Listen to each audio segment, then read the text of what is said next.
बिस्मिल्लाहिर्रहमानिर्रहीम। Welcome to Math Explorer. आज हम सॉल्व करने वाले हैं सेकेंडरी स्कूल टीचर का जो 5 मई 2024 को मॉर्निंग शिफ्ट में पेपर आया था। तो चलते हैं पहले क्वेश्चन की तरफ।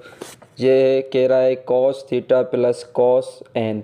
तो ये ट्रिग्नोमेट्रिक फार्मूलाज हैं, वो आपको ये 4 फार्मूलाज हैं, ये याद करने पड़ेंगे। ठीक है, cos theta plus cos n, तो इसका आंसर होगा सी होगा। ठीक है, सी होगा क्योंकि ये है बी। तो आप देखें cos A plus cos B, 2 cos, अगर दोनों कॉस आते हैं ना तो आप ये से याद करें कि यहाँ पे भी दोनों कॉस आएंगे।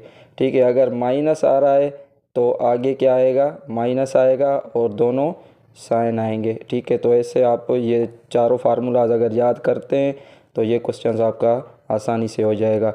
ठीक है, चलते हैं दूसरे क्वेश्चन की तरफ। कह रहा है if A comma B and C are any 3 sets then A cross B union C is equal to. ये देखें, ये हमारी डिस्ट्रीब्यूटिव प्रॉपर्टी है। तो कैसे होगा, ए क्रॉस बी, ये यूनियन है, यूनियन, फिर क्या होगा ए क्रॉस सी। तो इसका ऑप्शन क्या है, ए है। ठीक है, तो ये कौन सी प्रॉपर्टी है, ये है डिस्ट्रीब्यूटिव प्रॉपर्टी है। तीसरे क्वेश्चन की तरफ चलते हैं। ये लिखा हुआ है पेपर में, सही से नज़र नहीं आ रहा था, साइन एन प्लस अल्फ़ा। तो ये एन नहीं होगा। ठीक है, तो ये होगा साइन एन नहीं है, ये है पाई प्लस अल्फ़ा। तो ये एक फार्मूला होता है साइन पाई प्लस अल्फ़ा। तो हम कैसे करेंगे इसको, देखें, ये फार्मूला होता है साइन अल्फ़ा प्लस बीटा। तो ये होता है साइन अल्फ़ा कॉस बीटा। अब प्लस है तो प्लस ही आएगा, अब कॉस बीटा हो गया, अब क्या होगा कॉस अल्फ़ा। ठीक है, फिर होगा साइन, अब बीटा हो गया। अब इसको हम ओपन करते हैं फार्मूले को, साइन पाई प्लस अल्फ़ा। तो ये होगा sine pi cos alpha, plus से प्लस आ जाएगा, ये होगा कॉस, अब पाई आएगा, और साइन पाई हो गया तो अब साइन अल्फ़ा आएगा। ठीक है, अब आप याद करें कि साइन पाई है ना, साइन पाई की जो वैल्यू होती है वो ज़ीरो होती है। तो ये ज़ीरो हो जाएगा, ज़ीरो को हम कॉस अल्फ़ा से मल्टीप्लाई करेंगे, ये ज़ीरो हो जाएगा। अब कॉस पाई, तो ये कॉस पाई इक्वल होता है -1 के, तो ये -1 इंटू साइन अल्फ़ा। ठीक है, minus times minus into plus, -1 को किसी भी नंबर के साथ करते हैं तो सेम ही आता है। तो ये होगा इसका माइनस साइन अल्फ़ा हो जाएगा। तो ऑप्शन सी ठीक है। ठीक है, अब चौथे क्वेश्चन की तरफ चलते हैं।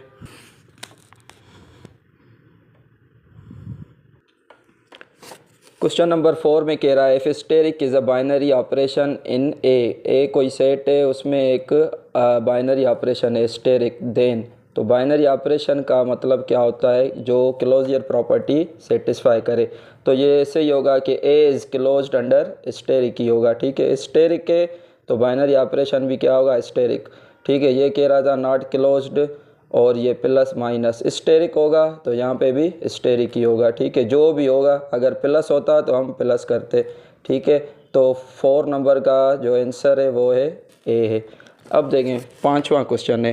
ठीक है, 5 नंबर क्वेश्चन में कह रहा है कि if tan theta is less than zero का मतलब है ये नेगेटिव है। ठीक है, ये नेगेटिव है, और sine theta is also negative less than zero. ठीक है, तो कह रहा है then terminal arm of an angle. ठीक है, तो जो एंगल होती है उसकी 2 आर्म्स होती हैं, एक होती है इनिशियल आर्म और दूसरी होती है terminal arm. Lies in the quadrant first, second, third, fourth. हमारे पास 4 क्वाड्रेंट्स होते हैं। ठीक है, ये अगर आप याद करेंगे तो इस जैसा कोई सा भी क्वेश्चन आएगा ना, आराम से आप कर लेंगे। ठीक है, तो ये एक्स एक्सिस, ये नेगेटिव एक्स एक्सिस, ये वाई एक्सिस, और ये नेगेटिव वाई एक्सिस। तो ये फर्स्ट क्वाड्रेंट, ये है सेकंड क्वाड्रेंट, एंटी क्लॉकवाइज चलते हैं। ठीक है, ये है थर्ड क्वाड्रेंट, और ये है फोर्थ क्वाड्रेंट। अब ये याद करें जितने भी ट्रिग्नोमेट्रिक रेशोज़ हैं, मतलब हमारे पास 6 ट्रिग्नोमेट्रिक रेशोज़ होते हैं, साइन, कॉस, टेन, कॉसेक, ठीक है, सेक हो गया और एक कॉट। ये 6 ट्रिग्नोमेट्रिक रेशियोज़ हैं। ये पहले क्वाड्रेंट में सारे क्या होते हैं, पॉजिटिव होते हैं, ऑल पॉजिटिव, सब पॉजिटिव होते हैं। अब दूसरे में सिर्फ आपने ये याद करना है कि इसमें साइन और जो साइन का रेसिप्रोकल होता है कोसेक, ये पॉजिटिव होते हैं सिर्फ, बाकी जो 4 रह गए वो नेगेटिव होते हैं। अब थर्ड में क्या होता है, टेन और टेन का जो रेसिप्रोकल है कॉट, ये दोनों पॉजिटिव होते हैं, बाकी जो 4 रह गए वो नेगेटिव होते हैं। अब इसमें क्या होता है, इसमें कॉस, फोर्थ में कॉस और सेक, ये दोनों क्या होते हैं, पॉजिटिव होते हैं। ठीक है, अब देखें कह रहा है टेन नेगेटिव, इसमें तो पॉजिटिव हैं सारे। ठीक है, थर्ड में भी पॉजिटिव है, या तो अब टेन इसमें होगा या इसमें होगा। ठीक है, टेन नेगेटिव और साइन पॉजिटिव, साइन भी नेगेटिव, तो इसमें साइन तो पॉजिटिव है, साइन नेगेटिव नहीं है, तो ये 4 क्वाड्रेंट में होगा। कैसे देखें, टेन नेगेटिव तो इसमें तो 2 पॉजिटिव हैं, ये कॉस और सेक्स, टेन तो नेगेटिव हो गया, सही है। अब साइन नेगेटिव, ठीक है, इसमें साइन भी नेगेटिव है क्योंकि सिर्फ यही 2 क्या होते हैं, पॉजिटिव, तो ये कौन सा क्वाड्रेंट होगा, ये क्वाड्रेंट होगा फोर्थ। इसका ऑप्शन क्या है, डी है। ठीक है, 6 नंबर क्वेश्चन की तरफ चलते हैं।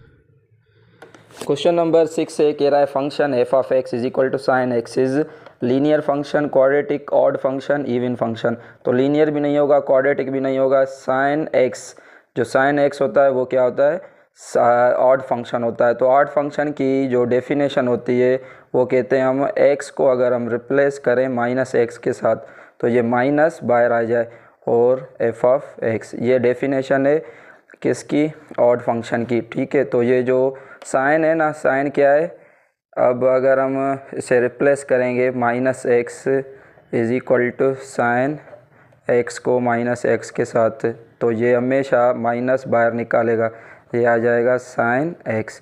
देखें minus sine x F of x, तो ये डेफिनेशन ऑड फंक्शन की सेटिस्फाई करता है। ठीक है, तो कर रहा है, ये क्या है, सी ऑड फंक्शन है। ठीक है, अगर आपके पास कहता कॉस एक्स तो ये याद रखें क्या है, इवन है। अगर कहता टेन एक्स तो टेन एक्स क्या है, ऑड फंक्शन है। ठीक है, अब साइन का जो रेसिप्रोकल है कोसेक, ये भी क्या है, ये भी ऑड है। ठीक है, अब इसका जो रेसिप्रोकल है कॉस का सेक, ये भी क्या है, इवन है। अब टेन का रेसिप्रोकल क्या है, कॉट आ जाता, कॉट एक्स, ये भी क्या है, ऑड फंक्शन है। ठीक है, अब चलते हैं हम 7 क्वेश्चन की तरफ। Decimal number 9 can be represented in binary number. तो अगर ऐसा क्वेश्चन आता है तो आप करें 9 बाइनरी में करना है तो 2 के साथ डिवाइड करें, 9 पे 2 की टेबल 4 टाइम्स, 1 रिमाइंडर रह जाएगा। ठीक है, फिर 2 की टेबल 4 पे 2 टाइम्स, ये 0, फिर 2 की टेबल 2 पे 1 टाइम और रिमाइंडर 0। कैसे लिखते हैं, ये 1, ये 0, ये 0 और ये 1। ठीक है, तो ये हो जाएगा ऑप्शन नंबर बी। ठीक है, अब क्वेश्चन नंबर 8 है। क्वेश्चन नंबर 8 कह रहा है कि अगर y is expressed in terms of a variable x as y is equal to f of x then y is called। अब जब भी हम y को एक्सप्रेस करें x की फॉर्म में, ठीक है, तो इसे हम क्या कहते हैं, एक्सप्लिसिट फंक्शन। तो क्वेश्चन नंबर 8 है, इसका ऑप्शन ए सही है। ठीक है, अब 2 क्वेश्चन और हैं वो करते हैं। ये परमुटेशन का क्वेश्चन है, कह रहा है p। ठीक है, परमुटेशन अब 6 चूज़ 1, ये टोटल ऑब्जेक्ट्स हमने 1 चूज़ कर रहे हैं, तो ये फार्मूला आप याद कर लें। ये फार्मूला होता है पी एन इंटू आर। ठीक है, तो n factorial upon n minus r factorial. ठीक है, अब देखें एन क्या है, 6 फैक्टोरियल अपॉन आर क्या है, 4, तो एन है 6 माइनस आर क्या है, 1 ये फैक्टोरियल। 6 फैक्टोरियल का मतलब होता, चलें ऐसे करते हैं, 6 फैक्टोरियल अपॉन 6 माइनस 5 तो 5 फैक्टोरियल। अब इसका मतलब होता है 6 मल्टीप्लाई 5 मल्टीप्लाई 4 3 2 1 और 5 factorial 5 multiply 4 multiply 3 multiply 2 multiply 1, ये सारे कट गए, क्या रह गया 6। तो इसका ऑप्शन क्या है, सी ऑप्शन है 9 नंबर का। अब 10 नंबर है, कह रहा है relation in which the equality is true only for a number of unknowns.